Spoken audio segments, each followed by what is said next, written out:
Assalamualaikum sahabat sejuta kisah. Selamat datang untuk penonton baru dan penonton setia, yang selalu menantikan kisah nyata penuh hikmah dan air mata. Pagi itu, gadis muda bernama Raina datang ke kota besar dengan sepasang sepatu sobek dan harapan yang nyaris hancur.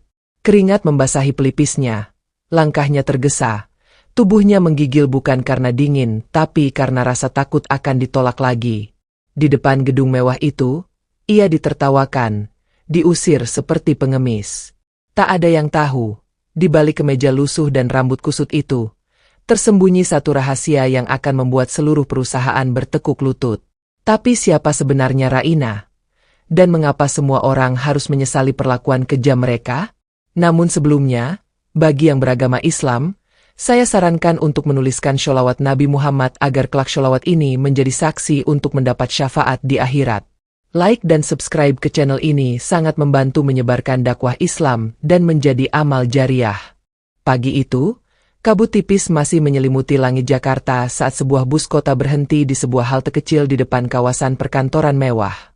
Dari dalam bus, seorang gadis muda melangkah turun dengan langkah gugup. Namanya Raina. Usianya baru 20 tahun, tapi wajahnya sudah memikul kelelahan dunia.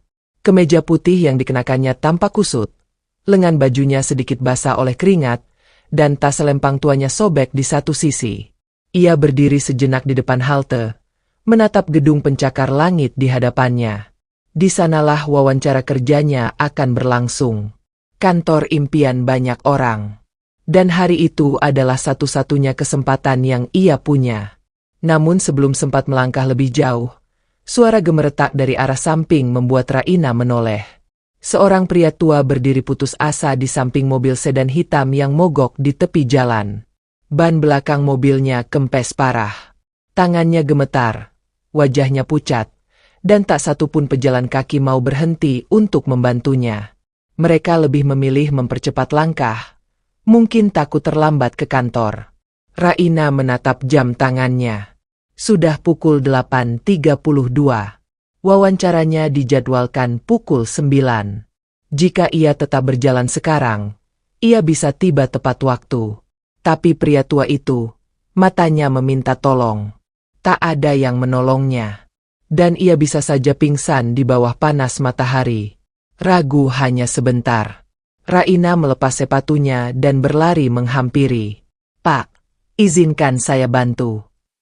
Tanpa banyak bicara, Raina membuka bagasi, mengeluarkan dongkrak, dan mulai bekerja. Tangannya belepotan lumpur. Keringat bercucuran di dahinya. Tapi ia tak peduli. Dalam waktu 20 menit, ban sudah terganti. Pria tua itu tertegun. Matanya berkaca. "Terima kasih, Nak. Kau luar biasa." Raina tersenyum canggung. "Maaf Pak, saya harus pergi. Saya ada wawancara kerja." Ia buru-buru berpamitan dan berlari ke arah gedung tinggi itu, meninggalkan pria tua yang masih berdiri terpaku, menatap punggungnya menjauh. Gedung perkantoran itu menjulang megah, dengan kaca-kaca biru mengkilap dan lantai marmer putih yang mengilat. Raina menarik napas dalam-dalam. Ia tahu penampilannya jauh dari sempurna. Tapi ia memantapkan hati. Mimpi tak boleh tunduk pada rasa malu. Saat ia tiba di lobi, seorang resepsionis wanita meliriknya dari ujung kepala hingga kaki. "Maaf, kamu salah tempat. Ini gedung perusahaan Wijaya Global, bukan tempat bagi pengemis," ucapnya sinis. Raina menahan napas. "Saya diundang wawancara. Jam 9. Nama saya Raina Anindya." Resepsionis itu mendengus, menatap ke layar komputer, lalu mengangguk malas. "Lantai 12. Tapi kamu, serius mau wawancara dengan penampilan kayak gitu?" Raina hanya tersenyum. "Terima kasih." Di dalam lift, ia berdiri bersama pria-pria dan wanita-wanita berpenampilan necis. Semuanya memandangnya seolah ia makhluk asing. Ia menunduk, menggenggam tas tuanya erat-erat.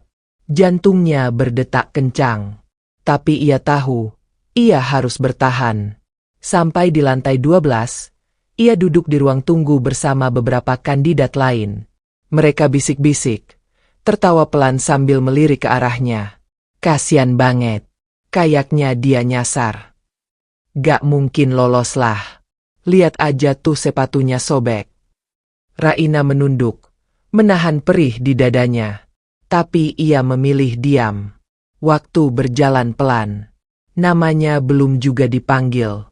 Justru kandidat lain yang datang belakangan, sudah lebih dulu masuk ke ruang wawancara. Maaf, saya Raina. Apakah jadwal saya jam 9? Tanyanya pada staf HR yang lewat. Wanita itu menatapnya malas. Oh, kamu ya. Tunggu saja. Mungkin kami pertimbangkan kalau masih ada waktu. 1 jam berlalu. 2 jam. Raina mulai kehilangan harapan. Ia menggenggam tasnya erat-erat, menatap lantai. Tapi saat itulah, pintu ruang wawancara terbuka. Seorang pria tua melangkah keluar. Pria yang sama, yang tadi pagi ban mobilnya diganti Raina. Mata pria itu menatap langsung ke arahnya. Terdiam. Kemudian ia berbicara tegas pada staf HR. Panggil gadis itu. Sekarang. Semua mata berpaling. Resepsionis, HRD, para kandidat. Mereka semua terdiam. Staf HR mendekat ke Raina dengan gugup. Raina Anindya, silakan masuk. Ruang wawancara itu luas dan mewah. Meja kaca panjang, kursi kulit hitam, dan 1 layar besar di belakang. Raina duduk di depan pria tua itu. Pria itu mengamati wajahnya, lalu tersenyum kecil. Kau masih ingat saya? Raina mengangguk gugup. Tentu, Pak. Namaku Wiryawan. Dan saya adalah pemilik utama perusahaan ini. Raina terpaku. Suaranya tercekat. Pria itu melanjutkan, saya sudah lama ingin mencari sosok penerus. Tapi bukan yang hanya pandai bicara atau berdasi mewah. Saya ingin yang berhati besar. Dan pagi ini, saya menemukannya di tengah jalan. Mata Raina mulai berkaca-kaca. Tapi pria itu belum selesai. Saya tahu siapa kamu. Raina Anindya. Nama belakangmu bukan sekadar nama. Kau cucu dari pendiri pertama Wijaya Global. Dan kamu akan segera tahu, kenapa kamu harus kembali ke tempat ini. Tiba-tiba pintu ruang rapat terbuka. Seorang wanita dari manajemen puncak masuk tergesa. Pak Wiryawan, rapat dewan sudah dimulai. Wiryawan berdiri, menatap Raina sekali lagi. Ikut aku ke rapat itu. Raina, hari ini, kamu tidak hanya akan diwawancara. Kamu akan berdiri di tempat yang seharusnya menjadi milikmu. Langkah Raina terasa ringan namun menggigil saat ia mengikuti pria tua bernama Wiryawan menuruni koridor panjang menuju ruang rapat dewan direksi. Pintu-pintu kaca di sisi kanan dan kiri mencerminkan bayangan mereka berdua, menciptakan ilusi seolah dunia sedang menyaksikan perjalanan seorang gadis miskin menuju takdirnya yang tak terduga. Kepalanya berdenyut, bukan karena takut, tapi karena terlalu banyak tanya menumpuk dalam pikirannya. Ia, cucu dari pendiri perusahaan ini? Sejak kapan? Kenapa baru sekarang semua ini terungkap? Dan siapa sebenarnya pria tua yang berjalan tenang di depannya dengan sorot mata tajam namun teduh itu? Pintu ruang rapat terbuka otomatis. Di dalam ruangan besar berbentuk oval itu, belasan pria dan wanita berpakaian formal duduk mengelilingi meja bundar. Lampu-lampu kristal menggantung dari langit-langit. Di tengah meja, terpampang layar besar dengan logo Wijaya Global Holding. Percakapan berhenti seketika saat Wiryawan masuk. Semua langsung berdiri. Hanya 1 kursi yang masih kosong. Kursi di samping kepala meja. Dan kini, di sanalah Raina berdiri. Beberapa direktur mulai saling menatap. Seorang wanita parubaya bersuara tajam. Pak Wiryawan, ini siapa? Kenapa membawa orang luar ke ruang rapat tertutup? Wiryawan tak menjawab langsung. Ia melangkah ke depan layar dan berdiri tegak. Sebelum rapat dimulai, aku ingin memperkenalkan 1 nama, yang seharusnya sudah kalian kenal sejak lama. Ia menoleh ke Raina. Raina Anindya, putri dari almarhum Hasan Wijaya, anak kandung Pak Wibowo Wijaya, pendiri perusahaan ini. Seisi ruangan mendadak hening seperti makam. Beberapa wajah pucat. Beberapa langsung mengerutkan dahi, seolah mencoba mengingat. Seorang pria berkacamata menjatuhkan pulpen dari tangannya. Tunggu. Hasan Wijaya itu kan, yang menikah dengan perempuan desa dan menghilang, ucap salah satu dari mereka. Raina menggigit bibirnya. Jantungnya berdebar. Wiryawan mengangguk pelan. Benar. Raina adalah darah asli keluarga Wijaya. Tapi karena konflik keluarga, ibunya dibuang, dan Raina dibesarkan jauh dari dunia korporat. Hari ini, aku bawa dia kembali, untuk mengambil posisi yang selama ini direbut oleh orang-orang serakah. Ini tak bisa diterima, seru seorang pria botak di ujung meja. Kami punya prosedur. Dia bukan siapa-siapa di sini. Dia punya akta lahir. Dia punya warisan darah. Dan lebih dari semua itu, dia punya hati yang kalian semua tak miliki, jawab Wiryawan dengan dingin. Raina menatap wajah-wajah di ruangan itu satu persatu. Wajah-wajah orang yang mungkin selama ini hidup dari usaha kakeknya, namun tega membuang cucunya sendiri. Lalu, dengan suara pelan namun penuh keyakinan, ia angkat bicara. Aku tidak datang untuk merebut. Aku hanya menjawab panggilan takdir. Kalau kalian merasa keberadaanku mengganggu, aku bisa pergi sekarang. Seketika itu juga, Wiryawan menghentakkan tongkatnya ke lantai.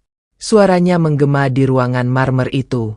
Siapapun yang merasa tak layak dipimpin oleh cucu pemilik asli perusahaan ini, boleh angkat kaki dari ruang rapat sekarang. Semua terdiam. Tak satu pun berani bergerak. Usai rapat, Raina berdiri di balkon lantai 15 bersama Wiryawan. Angin sore meniup rambutnya pelan. Kota Jakarta membentang luas di bawah kaki mereka. Kenapa baru sekarang, Pak? Tanya Raina akhirnya.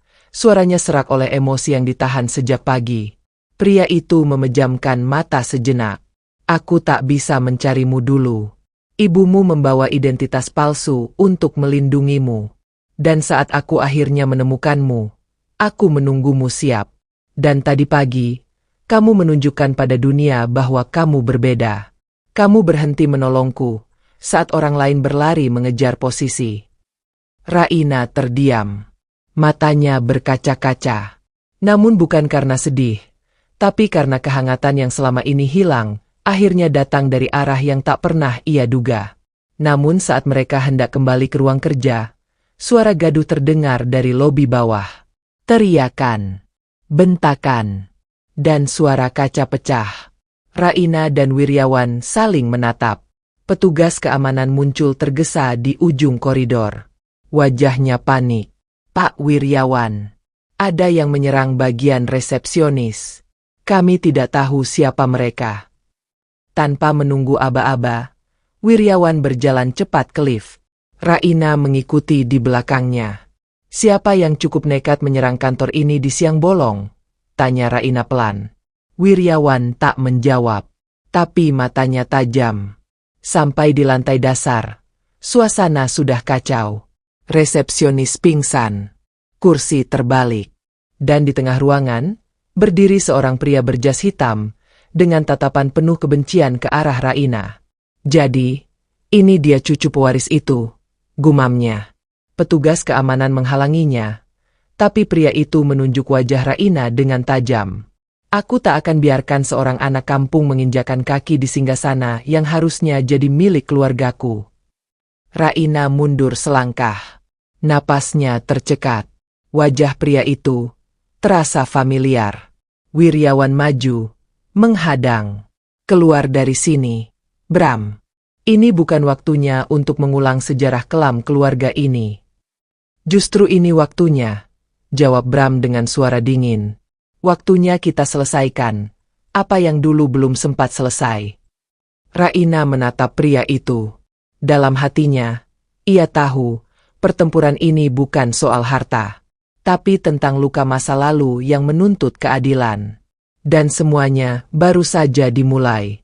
Angin dari luar lobi menderu masuk melalui pintu yang terbuka lebar. Karpet merah sepanjang lantai robek dan terlipat. Bekas jejak sepatu kasar yang dibawa oleh pria bernama Bram, laki-laki yang tadi melempar kata-kata penuh benci kepada Raina. Suasana mencekam menyelimuti seluruh ruangan. Beberapa staf ketakutan bersembunyi di balik meja, dan petugas keamanan bersiap dengan alat kejut di tangan. Tapi tak ada satupun yang bergerak. Karena satu hal yang tak terlihat secara kasat mata telah menggantung di udara. Dendam. Bram melangkah perlahan ke arah Raina. Langkahnya tenang, namun sorot matanya menyala seperti bara. Raina tetap berdiri di tempatnya, meski lututnya nyaris goyah.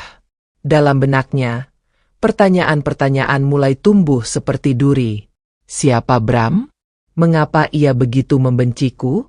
Wiryawan berdiri di antara mereka. Tangan kirinya sedikit terangkat, seolah hendak menahan Raina untuk tetap di tempat. Suaranya rendah, namun cukup jelas untuk didengar semua orang. Bram adalah anak dari adik ipar mendiang Wibowo Wijaya. Dulu, saat keluarga kami kacau karena perebutan kekuasaan, ayahnya merasa disingkirkan dari perusahaan. Sejak itu, dia tumbuh dalam amarah, dalam keyakinan bahwa pewaris sebenarnya adalah mereka. Bram menyeringai sinis. Kau pikir aku akan tinggal diam, Wiryawan? Bertahun-tahun aku menunggu. Dan sekarang kalian membawa anak kampung ini dan memberinya kursi yang seharusnya jadi milik keluargaku. Karena kursi itu bukan warisan dendam, jawab Wiryawan, tapi amanah darah. Dan dia adalah satu-satunya pewaris sah. Bram tertawa keras. Darah? Apa gunanya darah kalau tak ada kekuatan? Aku lebih pantas. Dengan gerakan cepat, ia mengeluarkan amplop besar dari dalam jasnya dan melemparkannya ke lantai di depan mereka. Isinya berserakan, foto-foto, salinan dokumen, artikel berita lama. Di salah satunya, tampak wajah Raina, masih kecil, digendong seorang wanita muda di tengah sawah. Ini ibunya, kan? Wanita desa yang kau semua usir. Seru Bram. Apa kalian pikir dunia akan terima pewaris dari garis keturunan yang bahkan tak sekolah tinggi? Apa dia tahu dunia bisnis? Apa dia bisa bertahan di meja perundingan internasional? Raina menunduk. Ia melihat foto-foto itu, satu persatu. Kenangan lama yang nyaris hilang. Ibunya tersenyum dalam foto. Meski di balik senyum itu, jelas terlihat kesedihan yang dalam. Ia menggenggam sebuah boneka kecil, dan tiba-tiba, air mata menetes dari sudut mata Raina. Boneka itu masih ia simpan, sampai sekarang. Ia perlahan melangkah maju. Kau benar, ucap Raina. Suaranya nyaris berbisik. Aku tak sekolah tinggi. Aku belum pernah duduk di ruang rapat internasional. Aku tumbuh di rumah bambu, tidur beralaskan tikar, dan makan dengan sayur dari kebun sendiri. Tapi di sana aku belajar satu hal. Semua mata tertuju padanya. Raina mendongak. Wajahnya mulai berubah. Air matanya berhenti. Yang tersisa hanya sorot mata yang teguh seperti karang diterjang ombak. Bahwa kehormatan tidak diwariskan. Ia diperjuangkan. Dan kalau mu pikir aku akan mundur hanya karena aku anak kampung, mu salah besar. Bram. Hening. Bram mendesis. Kau pikir kau bisa melawanku? Raina menatapnya tajam. Aku tidak datang untuk melawan. Tapi kalau mu paksa aku akan berdiri di antara mu dan segala niat jahat yang mu bawa ke perusahaan ini. Tiba-tiba, suara denting lift terdengar dari belakang. Seorang pria tinggi masuk ke lobi, mengenakan jas gelap dan dasi merah. Wajahnya tegas. Di tangannya ada map bersegel dengan lambang hukum. Semua menoleh. Maaf mengganggu, katanya. Saya kuasa hukum keluarga Wijaya. Wiryawan menghela napas lega. Silakan, Randy. Randy membuka map dan mengangkat satu dokumen berstempel biru. Surat ini adalah keputusan wasiat terakhir dari mendiang Pak Wibowo Wijaya. Di dalamnya tercantum nama pewaris tunggal kepemilikan saham utama Wijaya Global. Ia menatap langsung ke arah Bram. Dan bukan namamu yang tertulis di sini. Kemudian, ia berbalik dan membacakan isi dokumen itu dengan lantang. Dengan ini, saya, Wibowo Wijaya, menyatakan bahwa seluruh saham yang menjadi milik pribadi saya akan diwariskan sepenuhnya kepada cucu kandung saya, Raina Anindya Hasan. Bram melotot. Napasnya memburu. Tangannya mengepal hingga uratnya terlihat. Tidak mungkin. Tidak mungkin. Surat itu pasti palsu. Randy tetap tenang. Terserahmu mau percaya atau tidak. Tapi surat ini sah. Sudah tercatat di notaris dan dilaporkan ke pengadilan negeri 3 bulan lalu. Bram menjerit frustasi.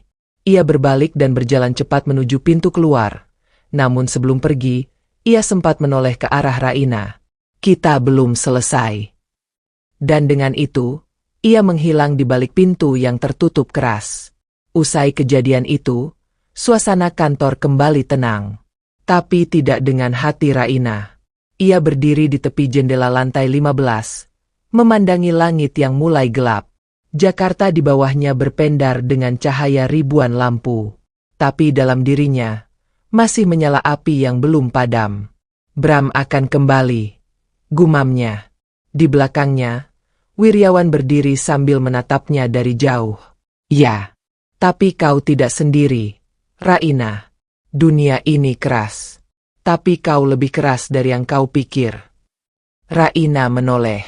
Aku tak akan lari. Dan aku tak akan membiarkanmu berdiri sendirian. Tapi di kejauhan, di balik layar komputer salah satu staf keamanan, terlihat rekaman CCTV, menunjukkan Bram masuk ke dalam mobil hitam. Di dalam mobil itu, ada seseorang lain. Wajahnya tak terlihat. Tapi tangan kirinya memakai cincin warisan keluarga. Cincin yang seharusnya sudah lama hilang. Ada sesuatu yang jauh lebih besar. Menunggu Raina. Langit malam menggantung kelam di atas kota Jakarta. Di luar gedung Wijaya Global, gemerlap lampu-lampu jalan tampak seperti bintang jatuh yang menyentuh bumi. Tapi di balik kemewahan kota, di sebuah ruangan gelap tanpa jendela, konspirasi tengah dirajut. Sebuah ruangan bawah tanah, dipenuhi layar monitor, dokumen berserakan, dan papan strategi terpaku di dinding. Bram berdiri di tengah, menatap rekaman CCTV yang baru saja ia peroleh. Wajah Raina terpampang jelas di layar. Di seberangnya, duduk seorang pria tua dengan rambut memutih sebagian, mengenakan setelan abu-abu yang terlalu rapi untuk pria seumurannya. Tangannya yang penuh urat menggenggam cangkir teh hangat. Cincin besar bertatah batu hitam mengkilap melingkar di jari manisnya. Jadi, itu cucu dari Hasan? Tanyanya, suaranya dingin dan bergema. Bram mengangguk perlahan. Dia lebih keras dari yang kita duga, Paman. Tapi dia masih muda. Mudah dilumpuhkan jika kita mainkan dengan tepat. Pria itu tersenyum samar. Tidak, kita tidak akan menjatuhkannya. Kita akan buat dia jatuh sendiri. Dengan cara yang paling menyakitkan. Sementara itu, di lantai atas gedung Wijaya Global, suasana sudah jauh lebih tenang. Tapi hati Raina tetap bergejolak. Ia duduk sendirian di ruang kantor baru yang diberikan padanya. Ruangan besar dengan jendela kaca setinggi langit-langit, menghadap langsung ke hiruk-pikuk kota. Foto kakeknya terpajang di sisi dinding. Di bawahnya, tertera kalimat yang membuat hatinya menghangat. Warisan terbaik bukanlah uang atau nama besar, tapi kebaikan yang ditanam dan dibiarkan tumbuh sampai ia menjadi pelindung bagi generasi berikutnya. Raina menyentuh figura itu. Ingatannya kembali pada malam-malam sunyi di kampung, ketika ibunya bercerita tentang sang kakek. Lelaki yang pernah melawan keluarganya sendiri demi menikahi seorang perempuan desa, sebelum akhirnya dipisahkan oleh dendam yang tak pernah usai. Bu, andai ibu tahu, aku sekarang duduk di kantor milik keluarga yang pernah mengusirmu, bisik Raina. Tiba-tiba, suara ketukan halus terdengar di pintu. Silakan, ujar Raina pelan. Yang masuk adalah seorang pria muda dengan pakaian kasual dan tas kamera tergantung di bahu. Wajahnya ramah, namun sorot matanya tajam. Ia memperkenalkan diri. Nama saya Malik, Bu Raina. Saya ditugaskan tim media internal perusahaan untuk membuat dokumentasi perkenalan Anda sebagai pewaris baru. Raina mengangguk. Silakan. Tapi saya hanya ingin satu hal, tampilkan kebenaran. Jangan dilebih-lebihkan. Jangan dikurangi. Malik tersenyum. Itu sudah tugas saya sejak awal. Merekam yang tersembunyi, dan menampilkan apa adanya. Tanpa Raina sadari, dalam tatapan mata Malik, ada sesuatu yang lebih dari sekadar tugas jurnalis. 2 hari berlalu. Raina resmi diperkenalkan sebagai anggota Dewan Eksekutif Muda. Media lokal mulai meliputnya. Foto-fotonya tersebar di internet. Gadis dari desa yang kini duduk di puncak kekuasaan. Beberapa mengaguminya. Banyak pula yang mencibir. Tapi Raina tetap melangkah. Ia mulai mengikuti rapat, belajar memahami struktur perusahaan, dan mendekati para pegawai level bawah.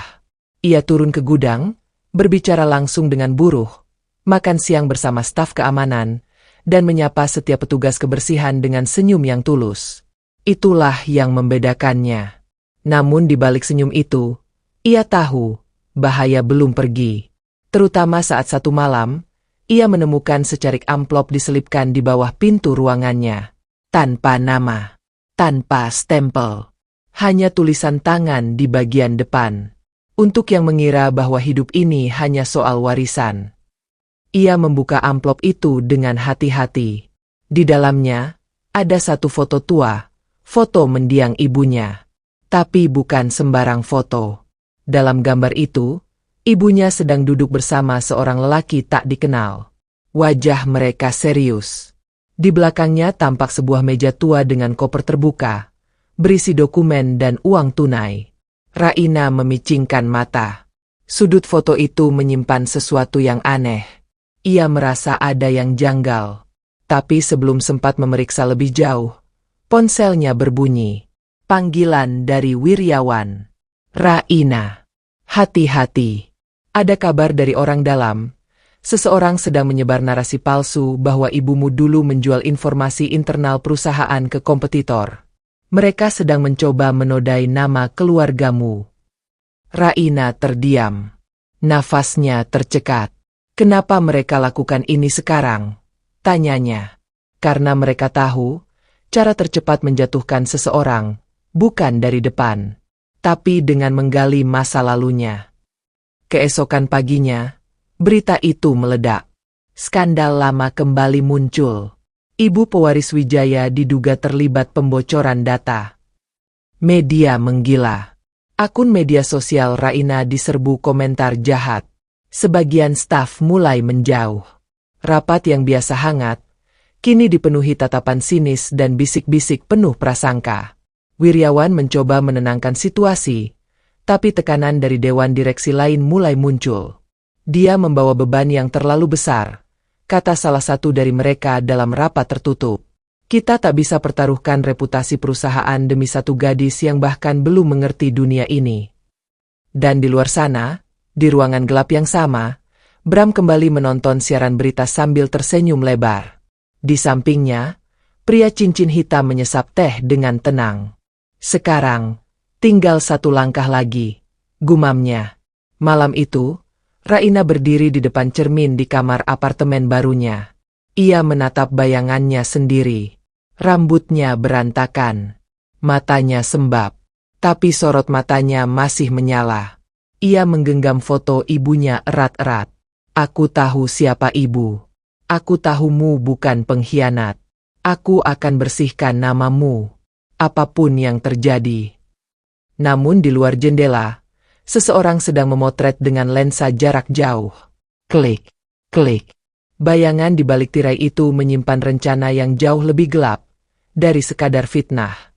Jejak yang ditinggalkan dan fakta yang disembunyikan. Hujan turun deras malam itu. Kilat menyambar langit Jakarta, memantulkan bayangan-bayangan gelap di dinding apartemen Raina. Tapi bukan suara petir yang membuat jantungnya berdegup kencang, melainkan isi pesan suara anonim yang baru saja masuk ke ponselnya. Jika kau ingin tahu siapa sebenarnya ibumu, datanglah ke rumah tua di Jalan Arwana nomor 11, pukul 2 dini hari. Sendirian.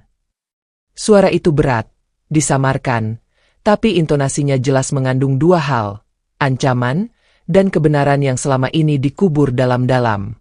Raina menatap layar ponselnya lama. Ia tahu, bisa saja ini jebakan. Tapi ia juga tahu satu hal, ia tak bisa lagi bersembunyi di balik meja kantor, sementara nama ibunya dihancurkan perlahan-lahan oleh orang-orang yang ingin menjatuhkannya. Maka tepat pukul 2, dengan mantel hitam dan senter kecil di tangan, Raina turun dari taksi online di depan rumah tua yang nyaris tertutup semak belukar. Bangunannya reyot, dengan cat terkelupas dan papan nama berkarat. Udara malam menusuk kulit, tapi lebih menusuk lagi rasa takut yang menggantung di dadanya. Ia melangkah perlahan ke halaman. Pintu rumah terbuka sedikit, berderit ketika disentuh. Di dalamnya, aroma kayu lapuk dan debu menyesakkan dada. Tapi di tengah ruang tamu gelap itu, satu lilin menyala, dan di sampingnya, seorang wanita tua duduk dengan punggung membungkuk. Raina menahan napas. Siapa? Siapa Anda? Wanita itu menoleh perlahan. Wajahnya penuh keriput, tapi matanya tajam, hidup, dan familiar. Aku dulu sahabat ibumu, ucapnya lirih. Aku tahu segalanya. Juga tentang surat rahasia yang dulu disembunyikan ibumu di tempat ini. Raina melangkah lebih dekat. Surat apa? Wanita itu mengangkat tangan gemetarnya dan menunjuk ke dinding tua di belakang lemari. Di sana, di balik papan kayu itu, ibumu menyimpannya saat dia tahu dirinya akan diburu.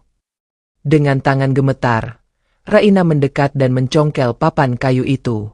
Di baliknya, sebuah kantong kain kecil tersembunyi. Ia membukanya dengan hati-hati. Di dalamnya, sepucuk surat dengan tulisan tangan ibunya. Untuk anakku, Raina. Tangan Raina gemetar saat membaca kalimat pertama. Surat itu panjang.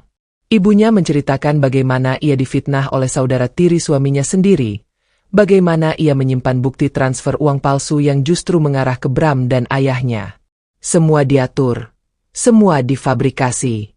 Dan karena itulah mereka dibuang dari keluarga Wijaya, dianggap pengkhianat. Di akhir surat itu, tertulis kalimat yang membuat dada Raina seolah pecah. Jangan balas dendam, anakku, tapi bersuaralah. Bersihkan kebenaran.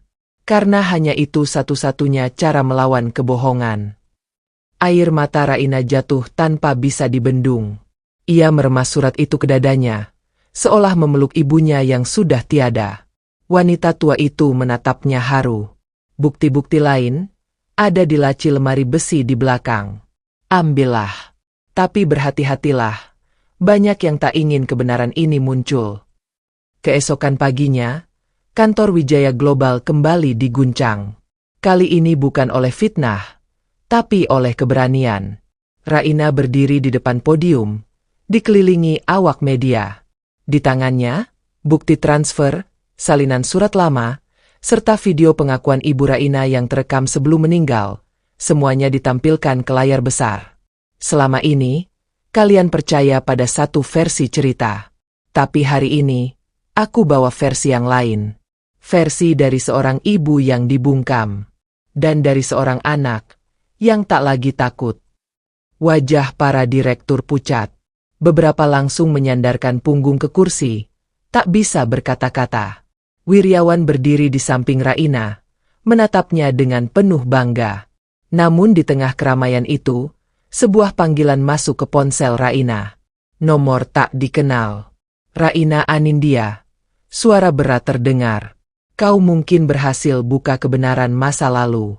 Tapi apakah kau siap kehilangan masa depanmu? Tiba-tiba layar gedung berkedip. Listrik padam sepersekian detik. Saat menyala kembali, salah satu file presentasi berubah. Tiba-tiba muncul foto-foto pribadi Raina. Potret di desa. Saat tidur. Saat menangis. Semua ditampilkan begitu cepat. Seolah menunjukkan bahwa seseorang sedang memantau setiap geraknya. Aku tahu di mana rumah barumu, lanjut suara itu. Aku tahu siapa yang dekat denganmu. Kau pikir ini perang yang sudah selesai? Ini baru pemanasan. Panggilan terputus. Raina menatap layar yang berkedip-kedip. Telinganya berdenging. Tapi ia tak menunjukkan ketakutan. Ia hanya menghela napas panjang dan menatap lurus ke kamera. Kalau kalian pikir aku akan mundur, kalian belum tahu siapa aku sebenarnya.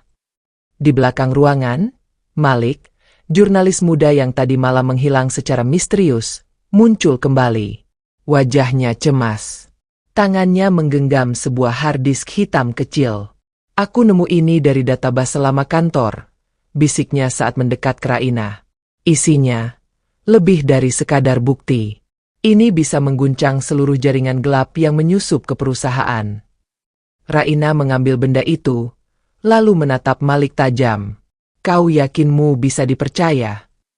Malik menatap balik, sorot matanya tulus. Aku pernah kehilangan adik karena ulah perusahaan gelap seperti ini.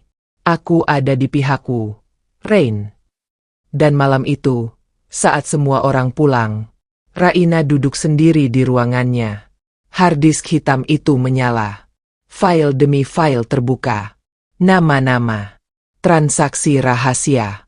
Surat perintah palsu. Proyek bayangan di luar negeri. Dan nama-nama besar dari internal direksi sendiri. Termasuk satu nama yang tak pernah ia duga akan muncul. Wiryawan. Pengkhianatan terselubung dan pilihan yang menghancurkan. Malam itu menjadi saksi bagaimana kepercayaan yang selama ini dibangun dengan air mata dan luka, hancur dalam sekejap. Ruangan kerja Raina sunyi, hanya suara kipas laptop dan detakan jantungnya yang terdengar makin nyaring. Di layar monitor, file demi file mengungkap nama-nama dalam daftar transaksi gelap. Dan di antara deretan nama-nama itu, satu mencolok, Wiryawan. Raina terdiam. Napasnya terputus-putus. Ia menggulir file itu berulang-ulang, berharap matanya salah. Tapi tidak. Nama itu muncul berkali-kali. Tertera sebagai penyetuju dana rahasia, tertulis dalam proyek-proyek fiktif yang selama ini menjadi pembocor keuangan internal perusahaan. Tiba-tiba, semua terasa berputar. Ia teringat bagaimana pria tua itu menatapnya penuh kasih, memperkenalkannya ke ruang rapat, membela mati-matian saat ia difitnah. Dan sekarang, semua itu terasa seperti topeng. Di sudut ruangan, Malik menunduk. Ia menyadari apa yang dilihat Raina. Aku juga syok saat lihat itu, bisik Malik perlahan. Tapi, mungkin ada penjelasan lain. Tidak, jawab Raina lirih. Ini bukan salah ketik. Bukan kebetulan. Semua dokumen ini resmi. Tertanda tangan. Tertanggal. Dan yang paling menyakitkan, ditandatangani oleh orang yang aku percaya. Ia berdiri pelan. Matanya masih menatap layar. Namun suaranya mulai berubah. Tak lagi lirih. Tak lagi gemetar. Aku tidak akan jatuh hanya karena dikhianati. Aku sudah terbiasa kehilangan. Tapi aku tidak akan biarkan orang lain menjadikan kepercayaanku sebagai senjata untuk menusuk dari belakang. Pagi harinya, Raina datang lebih awal ke kantor. Langkahnya tegas. Meski kantung matanya tampak jelas akibat tak tidur semalaman. Ia tahu apa yang harus dilakukan. Hanya satu, konfrontasi. Di ruang direktur utama, Wiryawan sedang duduk membaca laporan ketika pintu diketuk. Ia menoleh dan tersenyum seperti biasa. Raina, kau datang pagi. Ada kabar baik? Raina tak menjawab. Ia meletakkan flash disk kecil di atas meja, lalu menarik napas panjang. Kita perlu bicara, secara jujur. Ekspresi Wiryawan berubah seketika. Senyumnya memudar. Tangannya berhenti membalik halaman. Apa maksudmu? Raina menatapnya lurus. Tentang proyek Galaksi Timur. Tentang dana offshore yang mu tanda tangani. Tentang pertemuan rahasia dengan Bram 7 tahun lalu di Singapura. Wiryawan diam. Hanya alisnya yang sedikit bergerak. Raina melanjutkan, aku tahu semuanya. Dan aku hanya ingin satu jawaban. Kenapa? Hening panjang mengisi ruangan. Hingga akhirnya, pria tua itu bersandar ke kursinya, menatap langit-langit, seolah lelah memikul beban rahasia. Aku memang pernah hilaf, ujarnya perlahan. Saat ayahmu meninggal, aku kehilangan pegangan. Dewan menekanku. Mereka ingin mengambil kendali penuh. Sementara Bram dan keluarganya mengintai dari luar. Raina mengepalkan tangannya. Jadi Mu menyerah? Mu memilih bermain dalam sistem yang Mu tahu busuk. Tidak semudah itu, sahut Wiryawan cepat. Aku lakukan itu untuk menjaga kestabilan perusahaan. Jika aku menolak, saham kita akan jatuh, pekerja kehilangan pekerjaan, dan pewarisan ini tidak akan pernah sampai ke tanganmu. Raina menggeleng pelan. Air matanya menetes tanpa bisa dicegah. Mu tahu apa yang Mu lakukan? Mu membiarkan ibuku difitnah. Mu diam saat orang-orang merobek nama baik keluarga kita. Mu bilang ingin aku kembali. Tapi kenyataannya, Mu biarkan aku tumbuh tanpa tahu kebenaran. Wiryawan berdiri. Karena saat itu, aku belum siap kehilangan segalanya. Dan sekarang, Raina menatap tajam. Apa Mu siap kehilangan aku? Sore itu, suasana rapat direksi mendadak panas. Raina membawa bukti ke hadapan semua pemegang saham. Beberapa tercengang. Beberapa bersikap defensif. Tapi tak sedikit yang mulai percaya bahwa perubahan besar sedang datang. Bahkan ketua Dewan Komisaris berdiri dan menatap Wiryawan langsung. Apakah benar? Semua ini Mu tanda tangani? Wiryawan terdiam sejenak, lalu mengangguk perlahan. Benar. Tapi aku lakukan itu untuk melindungi perusahaan. Dan sekarang, jika kalian ingin aku mundur, aku siap. Rapat hening. Tapi suara yang akhirnya terdengar, justru datang dari Raina. Jangan mundur. Semua menoleh padanya. Bahkan Wiryawan menatap dengan sorot mata terkejut. Raina berdiri. Kalau Mu mundur, Mu tak akan bisa memperbaiki apapun. Aku ingin Mu bertanggung jawab. Hadapi ini bersama. Bukan lari. Bukan seperti dulu. Wiryawan menghela napas. Wajahnya tua, letih. Tapi kali ini, ia merasa ringan. Kalau begitu, aku akan mulai dari sekarang. Malam itu, Raina dan Wiryawan duduk berdampingan di balkon atas kantor. Lampu kota berkedip pelan di kejauhan. Angin bertiup lembut, menghapus panas dari siang yang tegang. Aku bangga padamu, Raina, ucap Wiryawan pelan. Kau membuat pilihan yang tak semua orang bisa lakukan. Raina menatap bintang-bintang di langit. Aku hanya mengikuti pesan ibu. Jangan balas dendam. Tapi bersuaralah. Dan mungkin, aku akan jadi suara itu. Namun mereka tak tahu. Di balik layar, rencana yang lebih gelap sedang disusun. File penting dalam server internal tiba-tiba menghilang. Email ancaman masuk ke sistem keamanan. Dan di gedung seberang, seseorang sedang mengawasi melalui teropong. Orang itu mengaktifkan komunikasi suara. Target sudah mulai curiga. Tapi jangan khawatir. Tahap kedua akan segera dimulai. Lalu ia tertawa pelan, dingin, dan mematikan. Rencana dalam bayangan dan ancaman yang nyata. Malam kian larut. Gedung Wijaya Global sudah gelap. Lampu-lampu kantor satu persatu dipadamkan. Tapi jauh di atas sana, di lantai 30, ruangan kontrol keamanan masih menyala. Di dalamnya, dua petugas shift malam sedang menyeduh kopi ketika layar utama tiba-tiba berkedip.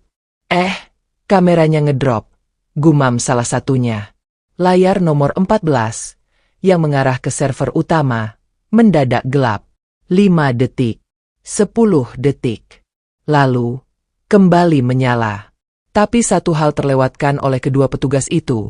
Selama 10 detik tersebut, seseorang berseragam teknisi telah masuk, meninggalkan sesuatu di balik panel logistik. Dan saat pintu server tertutup kembali, Sistem mencatat satu aktivitas tak terdeteksi. Data breach initiated. Pagi harinya, Raina duduk di ruangannya dengan wajah penuh tanda tanya. Email pribadinya menerima satu notifikasi aneh. Permintaan konfirmasi pemindahan saham. Ia membuka isi file itu, dan nyaris menjatuhkan gelas kopi dari tangannya. Ada permintaan pengalihan 35% saham miliknya ke sebuah rekening asing di Panama. Ini bukan aku, bisiknya. Tak menunggu waktu lama, ia langsung menghubungi Malik. 10 menit kemudian, Malik masuk ke ruangan dengan napas memburu. Aku juga baru dapat info. Akses ke server pusat jebol sekitar pukul 2 pagi. Sistem nggak bisa deteksi siapa pelakunya. Raina menggigit bibir. Berarti mereka sudah mulai bergerak. Ini bukan cuma soal dendam. Ini soal perampokan. Malik mengangguk. Dan ini pasti bukan kerja satu orang. Mereka rapi, terorganisir. Bahkan aku curiga, mereka punya orang dalam. Raina berdiri dan melangkah ke jendela, menatap keluar. Gedung-gedung pencakar langit berdiri kokoh di kejauhan. Tapi dalam pandangannya, bangunan-bangunan itu bukan lagi lambang kekuatan. Mereka adalah labirin, tempat monster bersembunyi. Kalau mereka bisa akses sahamku, mereka juga bisa manipulasi rapat pemegang saham, ucap Raina perlahan. Dan kalau sampai itu terjadi, aku bisa digulingkan secara sah. Malik mendekat. Tapi mu punya bukti. Kita bisa lawan mereka lewat jalur hukum. Tidak cukup cepat, sahut Raina cepat. Kalau kita mainkan ini lewat jalur legal, mereka akan lebih dulu melumpuhkanku dari dalam. Kita harus bergerak lebih cepat. Diam-diam. Kita butuh satu langkah di depan. Hari itu juga, Raina membentuk tim rahasia. 3 orang dipilih. Malik, yang menguasai data, Nuril, mantan auditor yang dulu bekerja di bawah divisi keuangan, dan Adnan, mantan IT dari startup keamanan digital yang nyaris bangkrut karena merger misterius, yang ternyata dibiayai oleh grup Bram. Mereka bertiga bekerja di bawah radar. Bukan dari kantor, tapi dari sebuah rumah kosong milik almarhum ibunya di pinggiran kota. Di sanalah mereka mulai menelusuri jejak digital para pengkhianat. Hingga suatu malam, Adnan berseru, "Dapat! Aku masuk ke database pribadi milik akun Ghost yang nyambung ke rekening Panama itu." Ia mengetik cepat.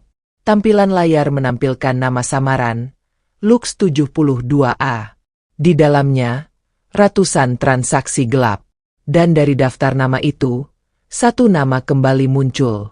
Wiryawan. Raina menutup matanya. Aku ingin percaya dia sudah jujur sekarang. Malik menatap Raina. Ragu. Bisa jadi dia dulu terlibat. Tapi sekarang gak tahu kalau namanya masih dipakai. Adnan menunjuk satu file terenkripsi. Ini bisa jawab segalanya. Tapi aku butuh waktu buat buka kunci enkripsinya. Raina berdiri dan berjalan ke jendela rumah. Di luar, hujan rintik mulai turun. Kita tidak punya waktu. Mereka bergerak cepat. Dan kalau aku tak lebih cepat, semua ini akan jadi abu. Di sisi lain kota, Bram sedang duduk di kursi besar, dikelilingi oleh 5 orang. Semuanya berpakaian rapi, berusia matang, dengan wajah penuh ambisi. Mereka adalah anggota Shadow Syndicate, kelompok bisnis bawah tanah yang menyusup ke dalam korporasi legal dengan satu tujuan, menguasai dunia usaha dari balik layar. Bram memutar layar proyeksi. Ini struktur perusahaan Wijaya Global saat ini. Tapi setelah pengalihan saham ke Panama, kita hanya butuh satu keputusan dari rapat dewan. Setelah itu, Raina akan dicabut hak warisnya. Dan kita resmikan transisi kepemimpinan. Seorang wanita tua dengan suara serak bertanya, apa dia tidak curiga? Dia terlalu sibuk mempertahankan kehormatannya, sahut Bram. Dan saat dia sadar, semuanya sudah telat. Tapi apa yang Bram tidak tahu, Raina sedang meretas balik. Ia tak lagi duduk menunggu seperti pion. Ia sudah menjadi ratu di atas papan catur yang terbakar. 3 hari kemudian, Raina mengumpulkan seluruh dewan dalam satu pertemuan tertutup. Dalam waktu dekat, akan ada upaya pengalihan saham milik saya. Tapi sebelum itu terjadi, saya ingin perlihatkan pada kalian satu hal. Ia menyalakan proyektor. Tampil di layar, video rekaman CCTV dari server lama perusahaan, direstorasi oleh Adnan. Di dalam video, terlihat Bram dan salah satu petinggi perusahaan duduk bersama di sebuah ruangan gelap. Mereka menandatangani dokumen. Di meja itu, tumpukan uang dan simbol sindikat muncul jelas. Ini adalah bukti bahwa perusahaan ini sedang disusupi. Dan jika kalian membiarkannya, kalian akan jadi bagian dari kejahatan yang akan dicatat sejarah. Beberapa direktur mulai panik, saling berbisik. Sebagian mulai berdiri, mencoba menjauh dari skandal yang akan meledak. Namun tak semua bisa lepas. Karena satu persatu, nama-nama yang terlibat sudah dipegang Raina. Dan langkah selanjutnya, bukan sekadar pembuktian. Ini perang. Dan tak lama lagi, darah akan tumpah, bukan di medan fisik, tapi di antara kursi-kursi rapat, papan saham, dan sidik jari di dokumen keuangan. Kursi-kursi eksekutif berderit pelan ketika satu persatu anggota dewan mulai berdiri, gelisah. Layar proyektor masih menyala, menampilkan wajah Bram yang duduk santai sambil menyerahkan sebuah dokumen penuh angka dan tanda tangan, ditumpuk uang dolar dalam jumlah besar. Raina berdiri di depan ruangan itu, tanpa gentar.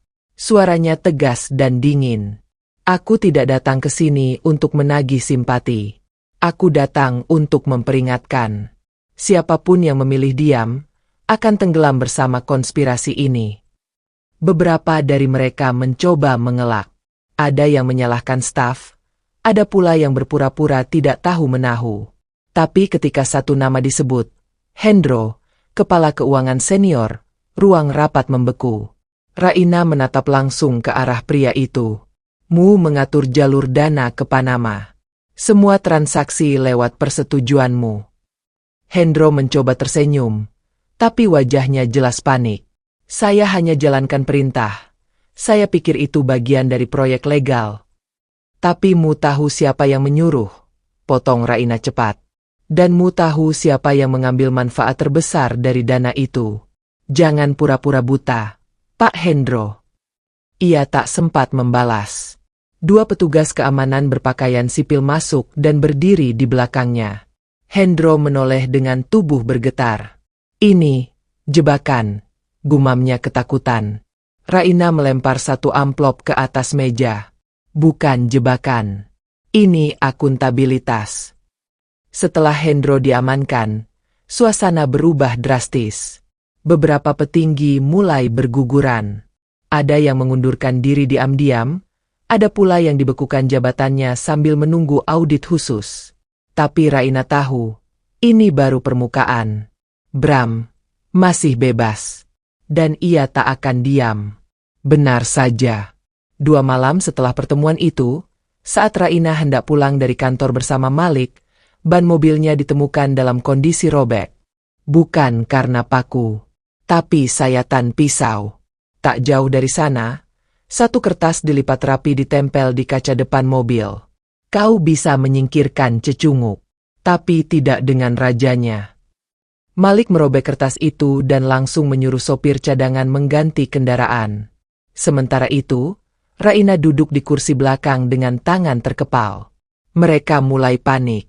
Artinya kita di jalur yang benar, katanya lirih. Tapi juga artinya mereka siap melakukan apapun. Raina menatap jendela.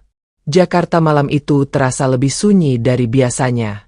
Tapi bukan keheningan yang membuat bulu kuduknya meremang, melainkan insting bahwa perang sebenarnya baru saja dimulai. Di markas rahasia Bram, sindikat tengah menyusun strategi baru. Kali ini bukan sekadar sabotase digital atau manipulasi rapat. Mereka merancang pengambil alihan besar, hostile takeover. Menggunakan perusahaan-perusahaan cangkang yang mereka kendalikan, mereka akan membeli saham Wijaya Global di pasar gelap secara masif. Tujuannya sederhana, mengubah peta kekuasaan secara hukum. Namun di tengah diskusi mereka, seorang pria misterius datang membawa informasi mengejutkan. Raina tidak hanya punya bukti. Dia juga mulai mengumpulkan investor luar untuk melindungi struktur sahamnya. Dan lebih buruk, dia akan membuat holding baru dengan struktur anti penyusupan. Bram menggebrak meja. Kita harus hentikan dia sebelum dia luncurkan holding itu. Hari peluncuran holding company baru tiba. Di depan ratusan media, Raina berdiri dengan penuh wibawa. Wajahnya tegas, suaranya stabil. Di belakangnya, nama perusahaan baru terpampang megah. Anindya Legacy Group. Ia berbicara.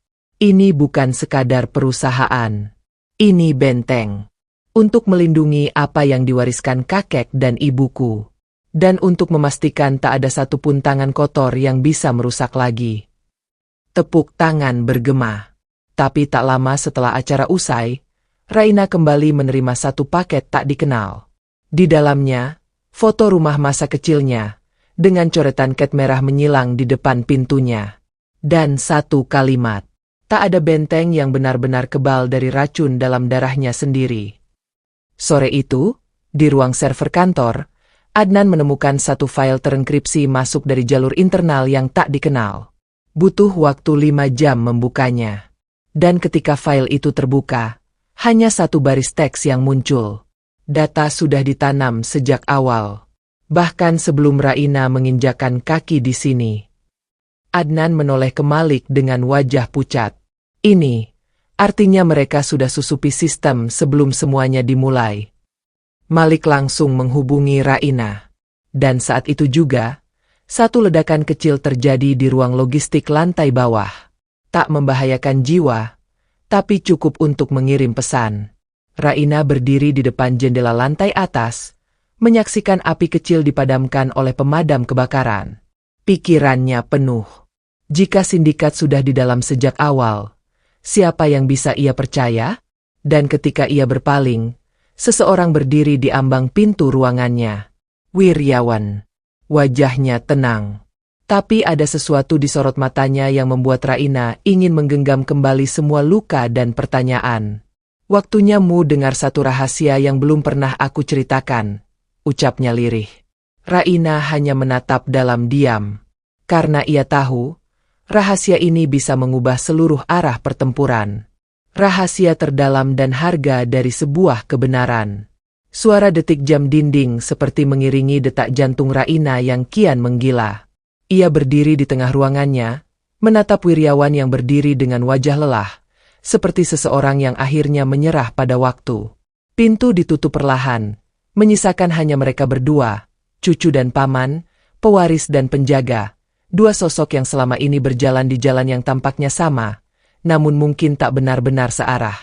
Wiryawan menurunkan map coklat dari dalam jasnya, meletakkannya di atas meja.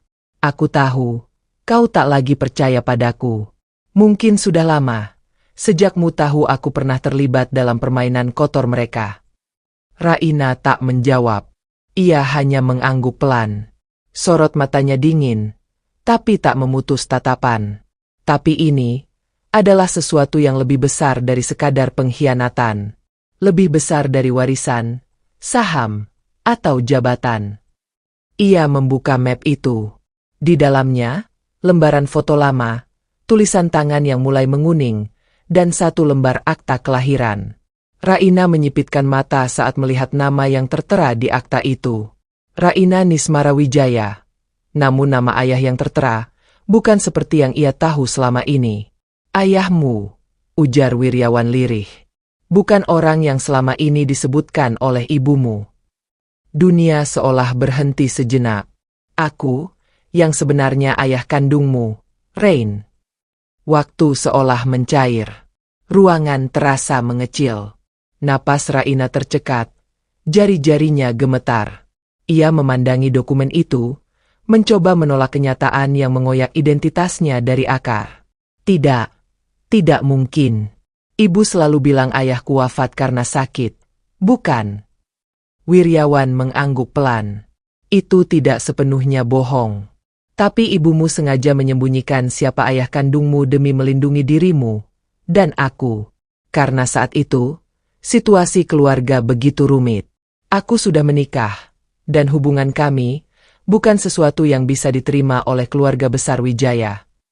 Raina memejamkan mata. Air matanya menetes tanpa ia sadari. Lalu kenapa sekarangmu baru cerita? Setelah semua ini terjadi? Setelah aku berdiri sendirian, melawan semua ini? Wiryawan menghela napas panjang. Karena aku pengecut. Dan karena aku pikir, aku bisa menebus segalanya dengan melindungimu dari jauh. Tapi kenyataannya, aku justru ikut menciptakan luka. Ia menunduk. Dan sekarang, aku tidak akan lari lagi. Malam itu, Raina mengunci diri di ruang kerja. Ia menatap keluar jendela, menyaksikan kota yang tak pernah tidur. Kepalanya penuh dengan kenangan, pertanyaan, dan kemarahan yang belum sempat dilampiaskan. Segalanya kini berubah. Identitasnya, darahnya, sejarah keluarganya. Ia tak lagi sekadar cucu dari Hasan Wijaya. Ia adalah anak dari seorang pria yang mengkhianati janji, tapi juga satu-satunya sosok yang diam-diam melindunginya selama ini. Dan kini, ia berada di tengah medan perang, sendirian, diapit oleh kebenaran yang menyakitkan dan ancaman yang terus memburu. Hingga sebuah pesan masuk dari Malik. Kita butuhmu di gudang penyimpanan bawah sekarang. Kami temukan sesuatu. Gudang penyimpanan bawah adalah tempat dokumen-dokumen lama disimpan, ribuan berkas kertas, tape recorder, hard disk, dan catatan rapat puluhan tahun. Namun malam itu, di sudut paling gelap, Adnan menemukan satu peti besi kecil yang terkunci. Dengan bantuan alat pembuka digital, mereka berhasil membuka peti itu. Di dalamnya, sebuah buku catatan tua. Di halaman pertama tertulis, Agenda Bram dan Shadow Syndicate. Isi buku itu mengejutkan semua yang ada di ruangan. Di dalamnya, daftar nama pejabat, pemilik media, dan beberapa pengusaha besar yang ternyata terlibat dalam transaksi ilegal dengan Bram. Termasuk jaringan ekspor gelap dan pengaturan tender nasional. Kalau kita publikasikan ini, gumam Malik. Raina mengangguk. Mereka akan terbakar. Tapi mereka juga akan balas dengan segala cara. Adnan menatap Raina serius. Kalau kita salah langkah, bisa jadi kita yang lenyap duluan. Tapi Raina menatap mereka semua, satu persatu. Aku sudah kehilangan terlalu banyak untuk berhenti sekarang. Dan aku tidak akan biarkan nama ibuku, atau masa depanmu, dilenyapkan oleh orang-orang seperti mereka. Ia menatap buku itu dengan tatapan tajam. Besok pagi, kita serahkan salinan ini ke media. Tapi aslinya, tetap kita pegang. Sementara itu, Bram mendapatkan laporan tentang kebocoran informasi. Wajahnya murka. Ia melempar gelas ke dinding. Kirim tim malam ini. Habisi mereka sebelum matahari terbit. Namun seseorang di belakangnya berbicara. Bukan dengan kekerasan. Kita akan lumpuhkan mereka dengan cara yang lebih elegan. Bram menoleh. Pria itu adalah sosok misterius yang selama ini menjadi investor diam-diam dari luar negeri. Pemodal utama Shadow Syndicate. Kita akan buat mereka kehilangan kepercayaan publik. Kita kendalikan opini. Kita patahkan reputasi mereka. Ia mengeluarkan satu foto terbaru Raina, bersama Malik dan Adnan. Serang dari dalam. Pecahkan kepercayaan mereka. Biar mereka hancur oleh rasa saling curiga. Keesokan harinya, berita mengejutkan muncul di media nasional. Dokumen Anindya Group diduga hasil manipulasi. Pakar forensik digital. Ada bukti rekayasa data. Berita itu viral. Raina langsung menjadi sorotan. Komentar penuh caci maki memenuhi akun sosial medianya. Sebagian investor mulai menarik dana. Tapi Raina tak bergeming. Ia sudah menduga hal ini. Malam harinya, ia mengumpulkan Malik, Adnan, dan Nuril. Aku inginmu semua tahu. Jika besok aku jatuh, pegang kendali holding. Jangan serahkan ke siapapun. Dan pastikan publik tahu, siapa sebenarnya dalangnya. Mereka semua mengangguk. Namun tepat saat mereka hendak bubar, Malik menerima panggilan tak dikenal.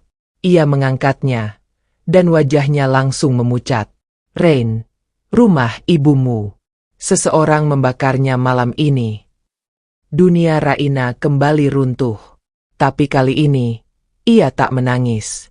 Ia hanya berkata pelan dan dingin, "Perang ini sekarang menjadi pribadi." Langit Jakarta memerah oleh api yang membubung dari sisa-sisa rumah masa kecil Raina. Asapnya membentuk siluet luka yang tak terlihat, tapi sangat terasa di dada. Di balik garis polisi dan kerumunan warga, Raina berdiri diam, tak berkata. Api telah memakan peninggalan terakhir dari ibunya. Album kenangan, bantal usang, bahkan kursi rotan tua tempat sang ibu biasa duduk sambil menunggu malam.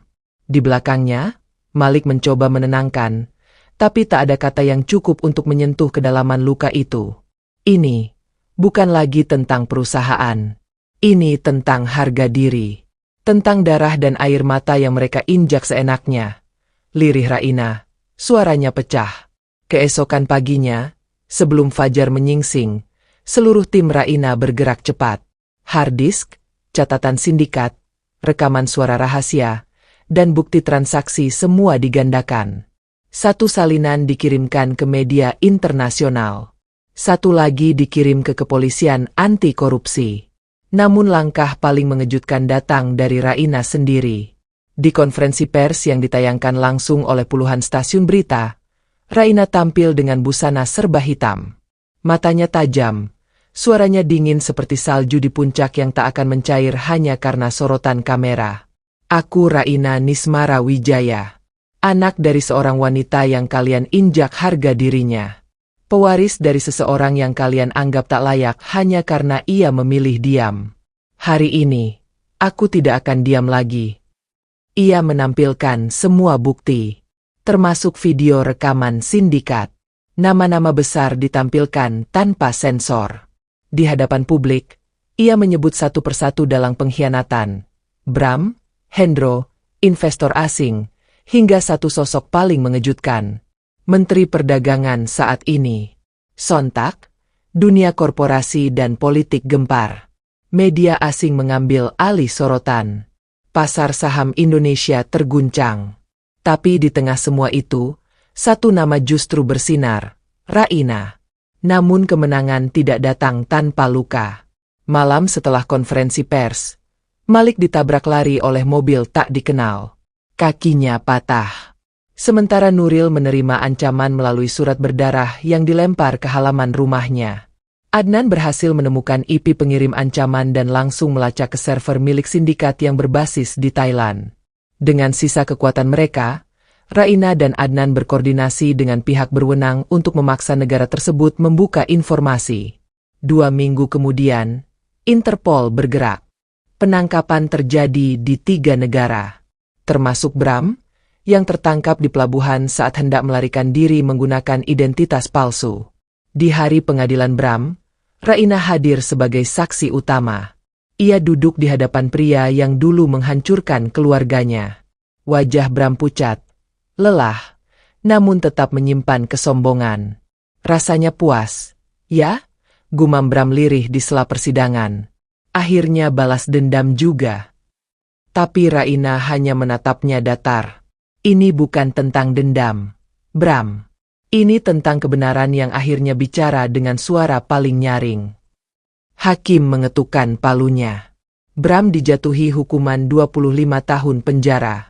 Sindikat dibongkar. Nama-nama besar lain juga terlibat dan ditahan. 6 bulan kemudian, Anindya Legacy Group berdiri lebih kuat dari sebelumnya. Holding itu kini menjadi simbol transparansi dan integritas. Tak hanya bergerak di bidang usaha, tapi juga membangun lembaga beasiswa dan yayasan anti korupsi dengan nama Ibunda Raina, Yayasan Siti Nismara. Wiryawan mundur dari jabatannya. Ia memilih hidup tenang di desa, menulis buku tentang kesalahan dan penebusan. Sedangkan Raina kini berdiri di puncak perusahaan, bukan dengan kesombongan, tapi dengan luka yang menjadikannya lebih tajam, lebih berani. Di ruang kerjanya yang baru, satu bingkai foto selalu berada di mejanya. Ibunya tersenyum dalam sunyi. Dan satu kalimat kecil terukir di bawahnya. Kebenaran tidak butuh pembela. Ia hanya butuh waktu untuk bangkit.